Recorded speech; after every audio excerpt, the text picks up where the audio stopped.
let's start off as we always do with the ups and downs. Maybe we'll start off with the ups. What did you Oh, see I out there mean, that great you liked? start. Great start. We finally score first, have a great first minute, and then it all comes crashing down after a bad icing. Everyone knows why I hate icing.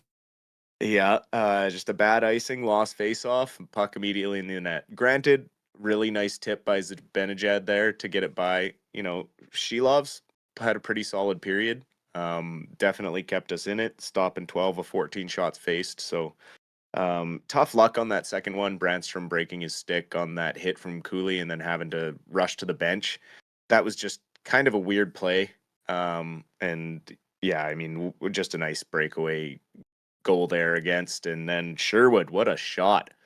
He's sneaky. We didn't know he had that on him. That's a couple games now in a row that he's got a real nice goal just high in the slot there. So he's starting to find some chemistry with Petey on that line, He's up to which is 5 really goals nice this to season. see.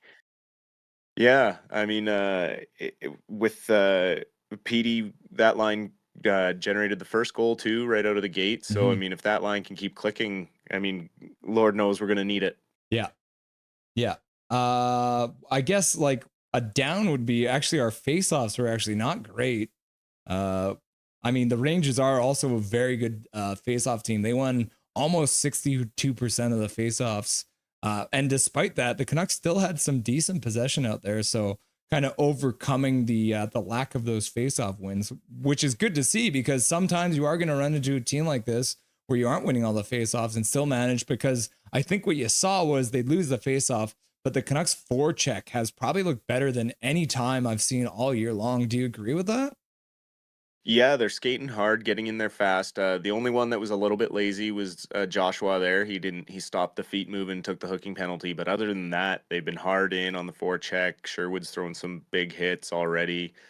Sat a couple guys down. So if we can keep getting closing the gap as keep the gapping tight, as Talkett likes to say, and reloading like they're doing, they really started to push the play towards the second half of that period. If they can keep it up, they'll be in this game. They're all going to have to play this hard for the whole game, though, because right now, with all the pieces we're missing, it's going to be win by committee. So, Yeah. so far so good. A couple of plays there we got away with. Juleson with a turnover there that could have ended up in the back of the net real easily.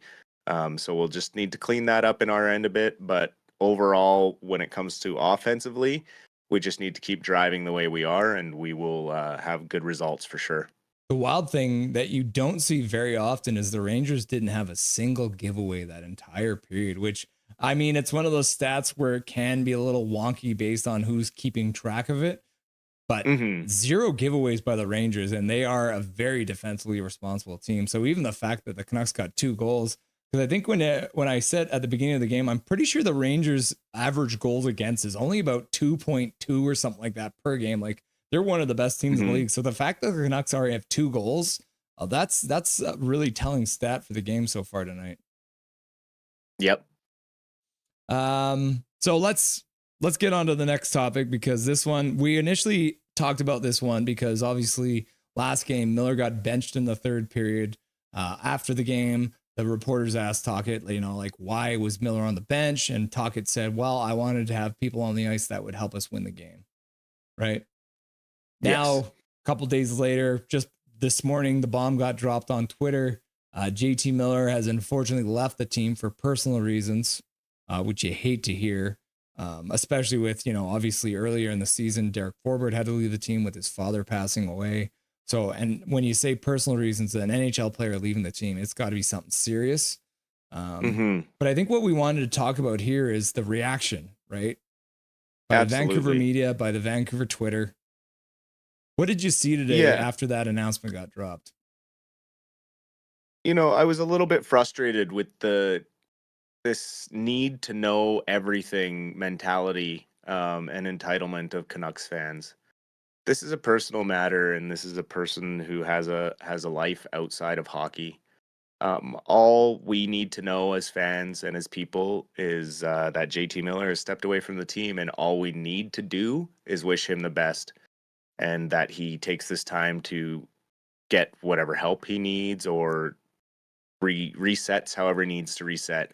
Obviously, the what Canucks Nation does is the rumor mill starts flying, so you get the couch super sleuths who, deep dive into Instagram accounts being deleted and this, that, and the other thing. And it's because of that it's because of all these people online and the toxic comments that Petey was getting. Petey's deleted all his social media.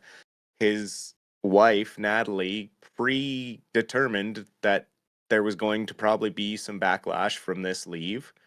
I'm sure there is support in all sides for Miller.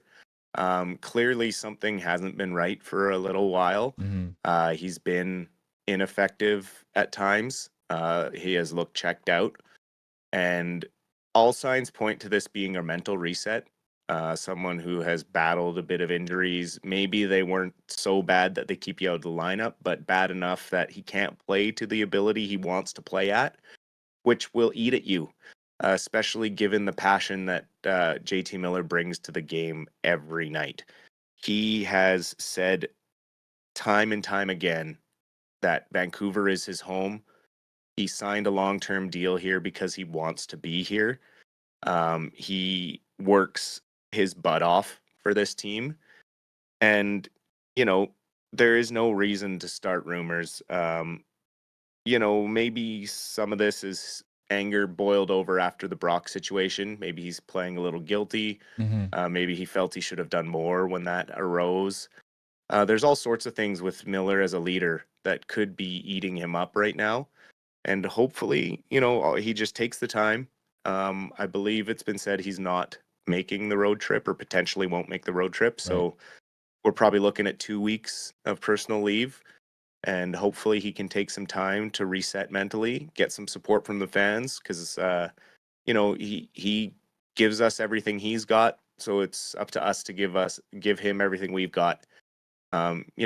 We have a tendency to jump on our players when they aren't performing, but we need to remember that they're people first and foremost. And I hope that he bounces back from this and can be the player that we all know he can be, and he knows he can be as well. Yeah, I think I speak for both of us when it's like, take as much time as you need, my dude. We all know you're a human. And I think that's one of the things with the culture around hockey, because obviously, what's Brock Besser's status? What's all these guys' statuses? And at the end of the day, we talk about it, even the playoffs, regular season, everyone's playing hurt, right? And so that's the kind of thing, if you're dealing with something, and then JT Miller has never made an excuse in his entire life, right? He always owns up to everything, and he's never made an excuse. And you're never going to see a hockey player until after the postseason's over be like, yeah, actually, I was playing with this injury or whatever. And you never get that. So to speculate and talk about his family life and his wife and all this other kind of stuff is just totally unnecessary. And then even taking it back to where we were talking about the media, where now you got Rick Tocchet sitting down in front of the media this morning, and every question is, what about JT? What about JT? And eventually Tocchet's like, we put out a statement. If you want the information, that's all we're going to say right now. It's a personal matter. Just leave it alone. And then the next question is about it again, right? So for me, it's the fans and it's the media, especially, where it's just like, stop digging. Don't worry about it. If it was something else, fair enough, dig. But this is a personal reason. So JT Miller, take all the time you need, right?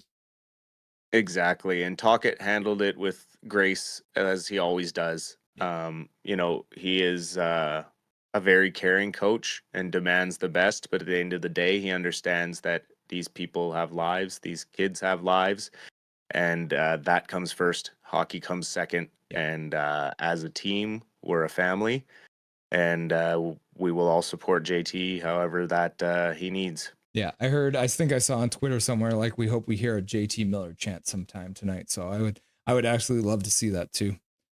Absolutely. So on to the next one, Demko, because there is rumors that he might be joining the team on this road trip. And that would kind of line up with the original timeline that we heard at the beginning of the year. Would you be surprised to see Demko start a game on this road trip in this next 6 games? Not at all. I think given the practicing he's been doing for the last 2 weeks, he's been making the progress that they've wanted to see. He has shown no signs of regression. So there has been talks of imminent return. I believe it was Darren Drager who speculated it could be as early as Saturday in Mhm. Ottawa. That he makes either backup start or a start. Mhm. Um, he didn't skate today. Obviously, that's not really surprising given the subdued vibe and unfortunate news that the players were given at the game day skate. Mhm. Um, you know, I wouldn't fully commit to him playing on Saturday just yet. Um, but I definitely would count on him being on this road trip and getting into the crease real soon. Yeah, so we're waiting to hear that news. Well, obviously, once they fly out, we'll actually know exactly what's happening with Demko, but you'd love to see it. And then obviously, we've talked about it. The Abbey Canucks, they currently have Patera injured. So for the Canucks at this point, that actually kind of works out well because you ship Shelovs down to the Abbotsford Canucks because he is the only one that can make it through without having to go on waivers. So you'd probably see Shelovs get sent down. If you see Shelovs get sent down in the next couple of days here, I wouldn't be surprised if that will also confirm that Demko is coming off the IR. So we're waiting on news on various fronts when it comes to Demko. Definitely. And then this one we also wanted to talk about, which Yeah, is like sir. a happy, sad story because I Ovechkin know. playing like a 20-year-old again, right? Scores 5 goals in 2 games. He's on pace to like score, what was it, like 50 or 60 goals, right? He could Hmm. break Gretzky's record this year. And then after scoring 2 goals in the game, he has a collision with a player, goes down. Now they're saying Ovechkin's week to week. Do you think he still has a chance to break the record this year despite the injury, even if he's out for a couple weeks? Or we're kind of thinking it's going to be next season that he's attempting to break Gretzky's record? I mean, I think he can still get there. He's only 28 goals shy of the record now. Mm-hmm. He scored 15 goals in 18 games, the fastest he's ever done that in his career. So if he can come back from this, if it's just a bruise or a contusion, hopefully, Mm-hmm. he can come back and probably be just fine. If he has to miss, 4 to 6 weeks with a tear on the ACL or MCL, it might be a little bit longer. Yeah. Um, it looked like he took it on the MCL, but it didn't look like there was much deflection in the knee. So hopefully it's not a serious thing. Obviously, he had a chance of even making it to 900 goals this year. So he's just 28 more goals to get to 894. But fans will just have to wait and see. Hopefully he's not out for too long and he can come back because it sure is exciting to have someone even close to that record. No one ever thought it would be broken, and no one ever thought it would be broken by a 39-year-old. So Right. I mean, that's that. The only thing I'd say about that, it would probably take a 39-year-old to break that record because it's such a wild one. yeah, So let's hop on down to the last topic here, the Abbey Canucks, because like I said, they played at 10:30 this morning because of the crazy AHL schedule. Was it like a holiday they on them, did. or they're just starting at 10:30 for shits and giggles? I have no idea. It's just just another Tuesday in Bakersfield, I guess. Yeah. Tell me about the game. It was great. They played against the Oilers affiliate, the Condors. Mhm. So Ty Young was making his second consecutive start and notched his first pro victory this morning. That's awesome. He stopped 33 of 35 shots on the way to a 4-2 victory. Canucks opened the scoring on the power play. Max Sasson cleaned up a nice rebound for his 4th of the season. Early in the second, Klimovich with another lethal snapshot. That shot is looking better and better. Scored his 5th goal. And then that was rounded out by Cole McWard and Carson Twerinski scored the 4th goal. And another thing that was really positive out of this game, we stayed out of the box. We only had one minor penalty against and killed it off without issue. So real good signs out of the team playing much more structured defensively, and big win for Ty Young in his second pro start. Yeah, let's get some hype in the chat for Ty Young getting his first professional hockey start victory. I heard there was a little bit of fire in this game. What was it, like 2 minutes in and you had a scrap? Yeah, there was a little rough stuff. I think a little bit of emotion from the last time we played them. Just Brisebois, there was a big hit on Felton coming out of the zone, and Brisebois stuck up for him, and just a quick little fight and no harm, no foul. The situation was resolved after that, and the Canucks went on to a big victory, much needed after losing 5 of 6. So hopefully they can get on a roll here, and they head to Henderson to take on the Silver Knights this weekend, and hopefully they can get a couple more wins there. Yeah, you got the Henderson on Friday at 7, and then another one of those ones they don't get 24 hours between the games. Playing again on Saturday the 23rd at 6 p.m. And then they're back in Bakersfield again, which is kind of a funny schedule there. They travel to Henderson and then back to Bakersfield, playing next Tuesday, so a week from today at 6:30 as well. Yes, sir. Are you expecting a big win against Henderson? It's hard to say. We are yet to see the Silver Knights this season, so I haven't seen them much. But as we know, Vegas doesn't have a ton in the draft cupboard. Yeah. So we'll have to see how they are performing so far this year. But hopefully we can get 2 big victories and move on. Cool. Awesome. Thanks for joining, Dustin. Everyone's sad you won't be here for the post-game show, but as we all say... Sorry, everybody. Yeah. We'll see you again on Saturday against the Ottawa Senators, brother. Absolutely. Enjoy the rest of the game. Go Canucks, go. Nothing is perfect.